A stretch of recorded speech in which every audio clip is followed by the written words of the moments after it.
De nombreux agriculteurs cultivent du haricot nain. Mais en hautes altitudes des régions tropicales, le haricot grimpant présente plus d'avantages par rapport au haricot nain.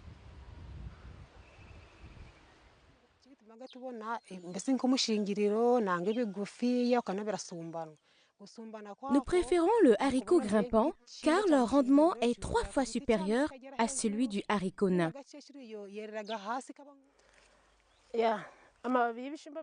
Les feuilles du haricot grimpant sont également consommées comme légumes. Aussi, le prix des semences de haricot grimpant est plus élevé par rapport à celui du haricot nain. Quand vous cultivez des haricots grimpants, vous pouvez payer les frais de scolarité et économiser de l'argent. Mais avec du haricot nain, vous ne pouvez même pas produire suffisamment pour couvrir les besoins alimentaires et vous êtes obligé d'acheter de la nourriture au marché. Malgré leurs avantages, le haricot grimpant nécessite des tuteurs pour grimper et bien produire.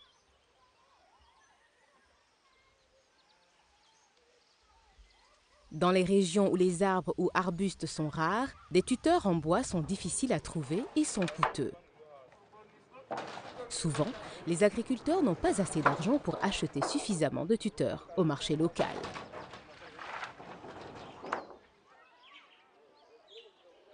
Allons rendre visite à quelques agriculteurs du sud-ouest de l'Ouganda qui vont nous montrer différentes options de tutorage du haricot grimpant avec ou sans bois.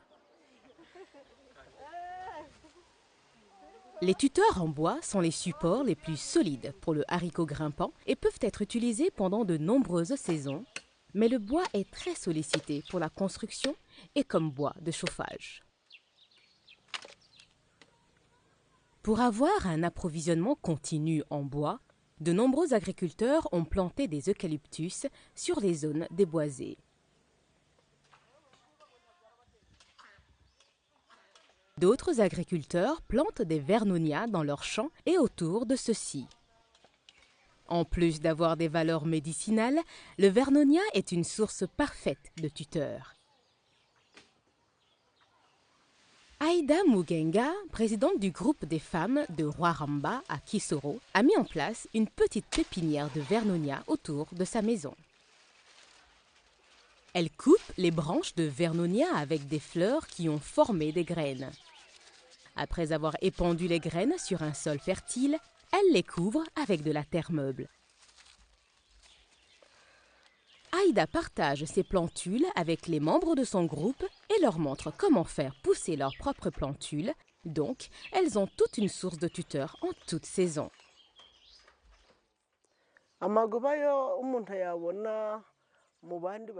En faisant une pépinière de vernonia, les autres membres apprennent de moi parce que les plants de vernonia ne se vendent pas, ils sont gratuits. Alors, quand je propage des plantules, elles apprennent comment en faire. C'est ce que je leur offre en tant que leur chef. Vous arrachez les plantules et les plantez pour délimiter votre champ. Lorsque le vernonia grandit, vous coupez la tige et il va régénérer 2 tiges. Vous coupez les tiges encore et encore. Plus vous coupez, plus les tiges se multiplient.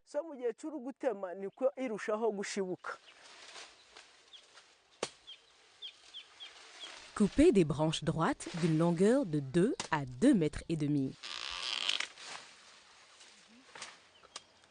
Si les tuteurs sont trop courts, les extrémités des plants de haricots se replient et la plante produit moins de gousses.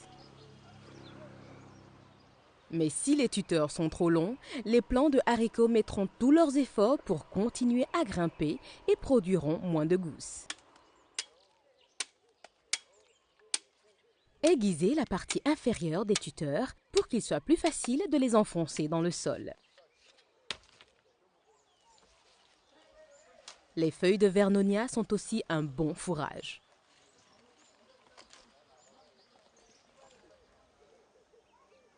Lorsque les plants de haricots ont environ 2 à 3 semaines, leurs vrilles commencent à chercher un support quelconque pour se fixer et grimper. 2 semaines après le semis, vos plants de haricots doivent être tutorés. Sinon, ils vont ramper les uns sur les autres par terre et ne vont pas bien produire. Sarclez votre champ avant de tutorer, pour éviter que le haricot grimpe sur les mauvaises herbes. Les mauvaises herbes enlèvent aussi des nutriments du sol dont vos plants de haricots pourraient autrement bénéficier. Mettez les tuteurs dans les lignes à un intervalle d'1 demi-mètre et laissez environ 1 demi-mètre entre les lignes.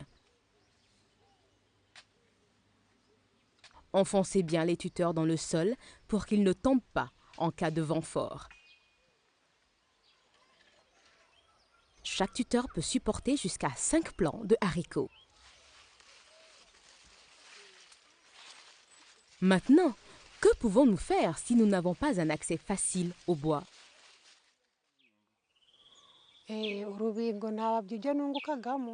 Nous plantons le Pennisetum sur les diguettes de nos champs, sur les pentes, pour prévenir l'érosion du sol. Lorsque nous coupons des tuteurs d'un Pennisetum adulte, il régénère et nous continuons à l'utiliser chaque saison.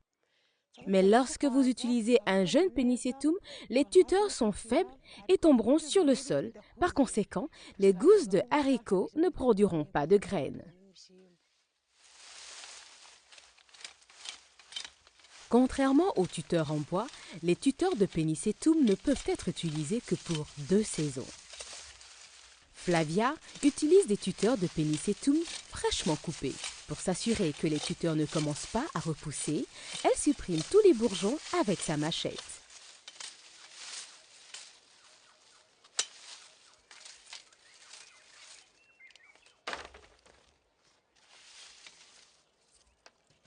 Elle coupe ses tuteurs à une longueur d'environ 2,5 mètres.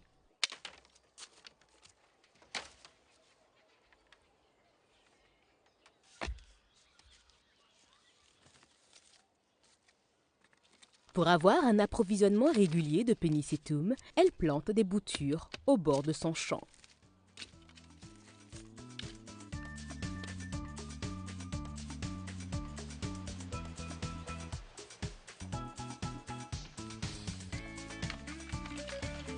Comme les tuteurs sont difficiles à trouver, conservez-les bien après la récolte. Si votre champ est éloigné, le transport des tuteurs à la maison peut être difficile, donc beaucoup d'agriculteurs gardent leurs tuteurs dans leur champ ou près de celui-ci pour une utilisation future. Mettez-les à l'ombre sous un arbre car le soleil peut abîmer le bois. Placez les tuteurs verticalement pour éviter la pourriture en cas de pluie.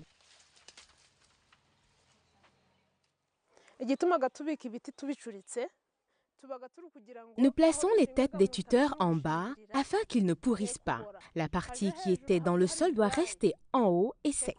Cela permet de conserver la rigidité des tuteurs pour pouvoir les insérer facilement dans le sol la saison suivante.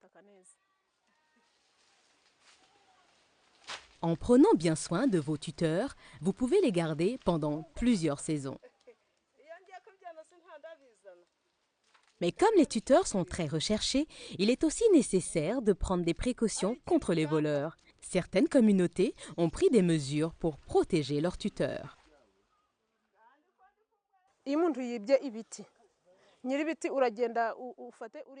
Quand vous voyez un voleur, vous sonnez l'alarme afin que les autres vous aident à l'attraper. Lorsqu'il est amené devant les autorités locales et qu'il est jugé coupable, le voleur redonne ce qu'il a volé et paye une amende en plus.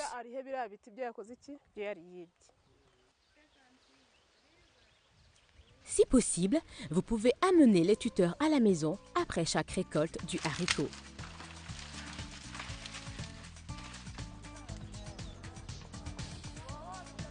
Voyons maintenant comment les femmes en Ouganda ont trouvé une solution intelligente pour tutorer leurs haricots grimpants. Lors de la récolte du maïs, elles laissent les tiges de maïs les plus solides comme tuteurs pour leurs haricots grimpants la saison suivante. Imbuto y'ibigori yose ntabwo ibaga ifite imbaraga zo guhagaritsa ikinyamugori.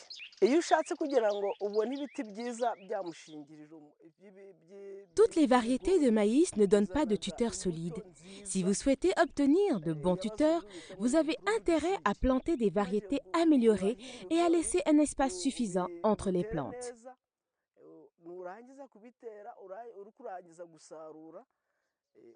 Au moment de la récolte, vous ne prenez que les épis de maïs et vous laissez les tiges debout.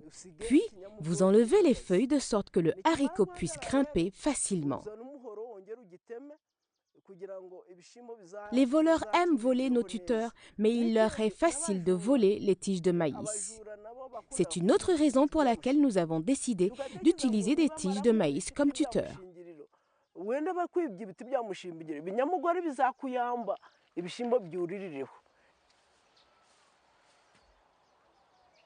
Mettez des tuteurs supplémentaires là où il n'y a pas de tiges de maïs solides, de sorte que tous les plants de haricots aient un support.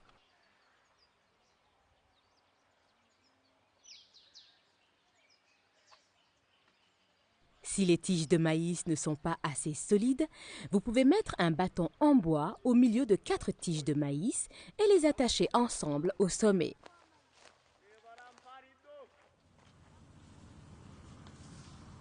Certaines productrices font même pousser le haricot grimpant avec le maïs. Pour vous assurer que les haricots n'étouffent pas le maïs, plantez-les 1 mois après le maïs quand celui-ci a déjà atteint 1 mètre de hauteur.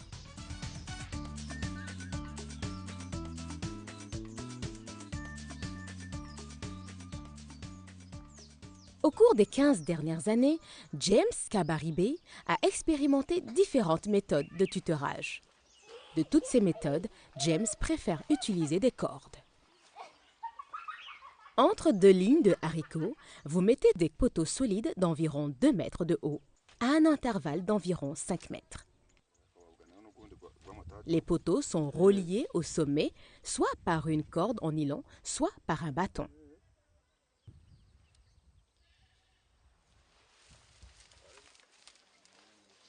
Une fois que les jeunes plants ont 2 ou 3 semaines, une corde est attachée au bâton horizontal et fixée par terre à la base des plants de haricots, de sorte que les plants puissent commencer à monter.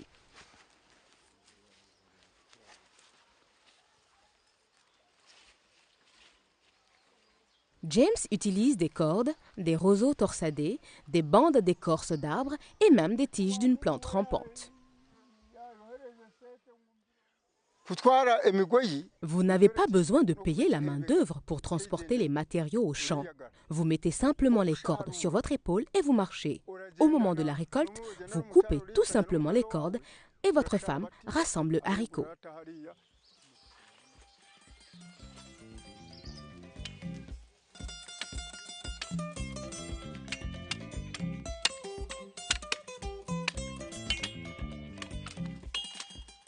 Alors, qu'avons-nous appris?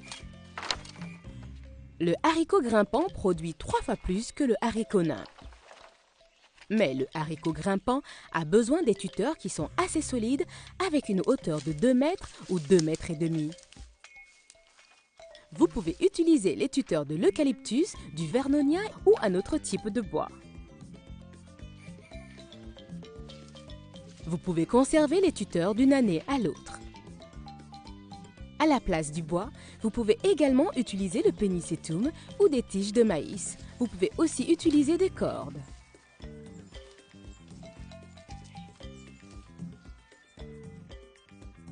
Installez les tuteurs lorsque les plants de haricots ont environ 2 semaines avant qu'ils ne commencent à s'enrouler. Prenez bien soin de vos tuteurs parce qu'un bon tutorage est crucial pour avoir un bon rendement.